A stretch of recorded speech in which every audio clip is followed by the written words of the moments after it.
جدید لائنز پر استوار کیا تھا، بالکل اسی طرح کا ان کا جو چھوڑا ہوا کام تھا وہ سید نعمت علی شاہ صاحب نے کیا ہے۔ آپ کو پتہ ہے کہ ایک حکیم 4 سال گزارنے کے بعد جب گلی محلے میں دواخانہ کھولتا ہے اور اس کے مقابلے میں اگر ایک ڈسپنسر آ جائے اور وہ دواخانہ کھولے تو حکیم کے پاس کوئی نہیں جاتا۔ اگر جاتا ہے تو ایسی بیماریوں کے لیے جاتا ہے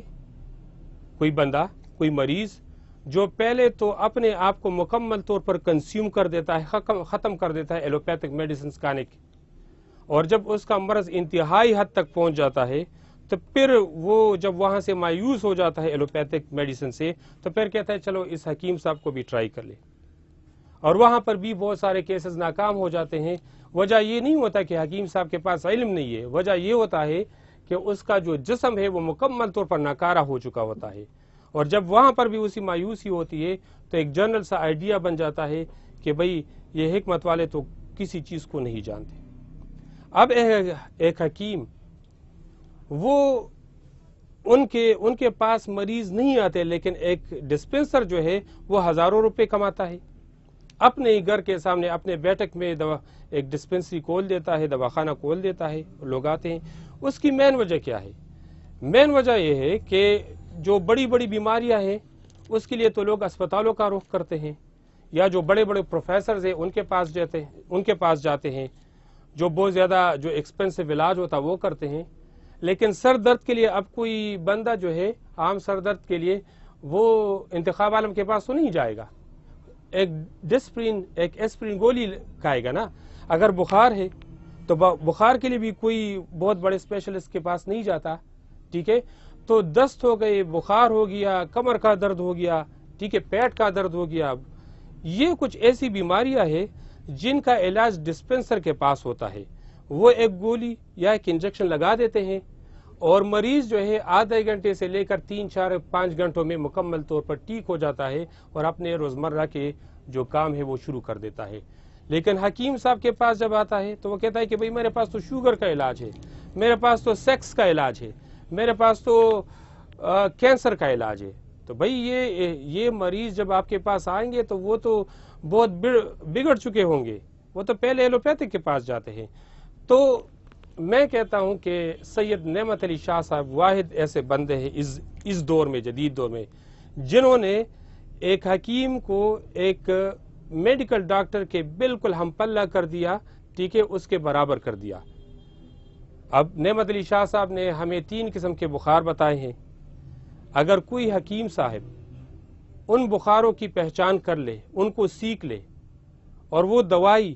کوئی 5، 10، 20، 30 یا 50 روپے کی دوائی دے دے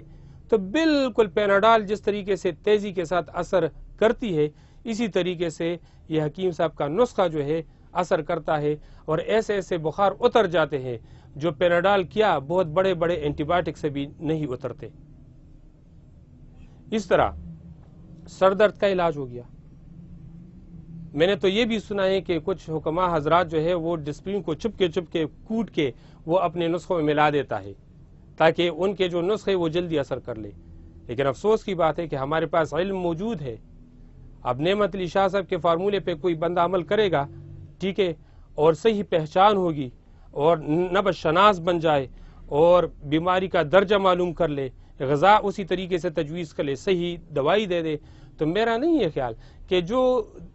جو سر درد جو ہے وہ ڈسپرین سے یا کسی اور اینٹی بائیوٹک سے جائے گا وہ ہماری دوائی سے نہیں جائے گا، بالکل جاتا ہے۔ اسی طریقے سے شوگر کے ہمارے جو استاد محترم رہے ہیں انہوں نے 3 قسم کے شوگر بیان کیے ہیں۔ اب یہ ہمارا فرض ہے کہ ہم اس کو سیکھیں۔ انہوں نے بڑے دل کھول کے بیان کر دیا ہے، ٹھیک ہے، بڑے آسانی کے ساتھ اس نے بیان کر دیا، بڑا انتہائی آسان ترین طریقہ ہے۔ کوئی بندہ یہ کہتا ہے مثال کے طور پر شوگر ہے اس کو، اور وہ کوئی بھی سمٹم بتا دیتا ہے، تو آپ فوراً اپنا جو اندازہ یہ لگا سکتے ہیں کہ آپ کو کون سا شوگر ہے، آپ کو غدی شوگر ہے، آپ کو اعصابی شوگر ہے، آپ کو جو عضلاتی شوگر ہے، اور اسی کے مطابق آپ دوائی دے سکتے ہیں۔ اس طریقے سے پہلی دفعہ یعنی سید نعمت علی شاہ صاحب ایسے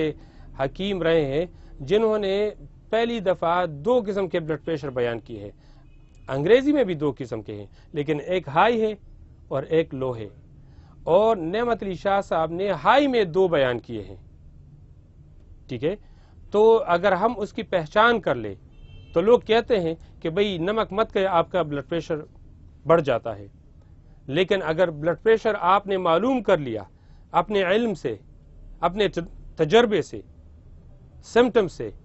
آپ نے ڈائگنوز کی، اور اس کا جو بلڈ پریشر ہے وہ عضلاتی ہے، تو آپ اس کو فوراً نمک دے دیں، اللہ تعالیٰ کے فضل کرم سے اس کا بلڈ پریشر جو ہے وہ نارمل تک گر جائے گا۔ تو میں یہ کہتا ہوں کہ نعمت علی شاہ صاحب کے جو خدمات ہیں وہ ہمیشہ یاد رکھے جائیں گے، ٹھیک ہے؟ اور یہ جو کلاسوں کا سلسلہ شروع ہوا ہے، اس میں وہی پوائنٹس بتائے جائیں گے، وہی جو علمی جو باتیں ہیں وہ کی جائیں گی، جن کا تعلق ہے صابر ملتانی رحمۃ اللہ صاحب سے، لیکن جس کو ایکسپلین ہمارے اس ٹیچر نے کیا ہے، نعمت علی شاہ صاحب نے، ان کی جو ایکسپلین کردہ باتیں ہیں، ان کے جو بیان کردہ باتیں ہیں، وہ انشاءاللہ آپ کو ہمارے استاد محترم بتائیں گے۔ تو آپ لوگوں سے درخواست ہے کہ آپ بہت شوق کے ساتھ ان کلاسوں میں حاضری دیں، ٹھیک ہے؟ اور جو تعلیم آپ کو استاد محترم دے ٹھیک ہے، ان کو پھر آپ اپنے پریکٹس میں لے آئیں۔ آپ مریض کو دیکھیں، مریض کو دوائی تجویز کر دیں، ٹھیک ہے؟ مریض ٹھیک ہو گیا، صحیح ہے، مریض ٹھیک نہیں ہوا تو آپ آ کے اگلے کلاس میں استاد محترم سے بات کر لیں کہ بھئی میں نے تو یہ نبض ڈائگنوز کیا تھا، پھر میں نے یہ دوائی دی، استاد محترم آپ کو بتائے گا کہ بھئی آپ نے دوائی ٹھیک دی یا نہیں دی، یا آپ کا ڈائگنوز غلط ہے یا صحیح ہے۔ تو انشاءاللہ یہ جو کلاسیں ہیں اس میں یہی باتیں ہوگی۔ اللہ تعالی ہم پہ رحم کر لے اور ہم پہ اپنی رحمت